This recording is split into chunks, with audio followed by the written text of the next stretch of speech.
13/4/24 சனி. பாஸ்கா 2ஆம் வாரம். முதல் வாசகம்.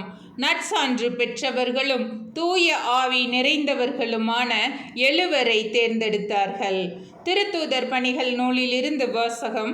அதிகாரம் 6, இறைவசனங்கள் 1 முதல் 7. அக்காலத்தில் சீடர்களின் எண்ணிக்கை பெருகி வந்தது.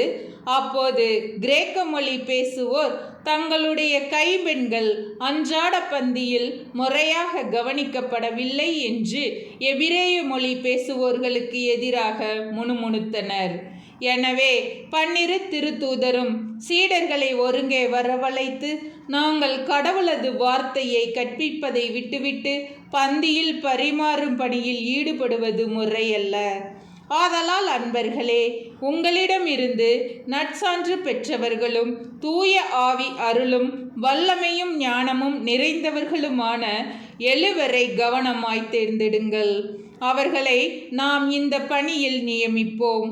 நாங்களோ இறை வேண்டலிலும் இறை வார்த்தை பணியிலும் உறுதியாய் நிலைத்திருப்போம் என்று கூறினர். திரளாய் கூடியிருந்த சீடர் அனைவரும் இக்கருத்தை ஏற்றுக்கொண்டனர்.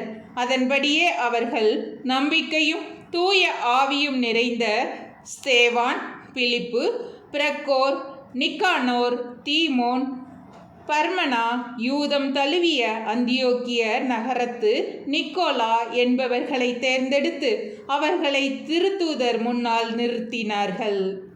திருத்தூதர்கள் கைகளை அவர்கள் மீது வைத்து இறைவனிடம் வேண்டினர். கடவுளது வார்த்தை மென்மேலும் பரவி வந்தது.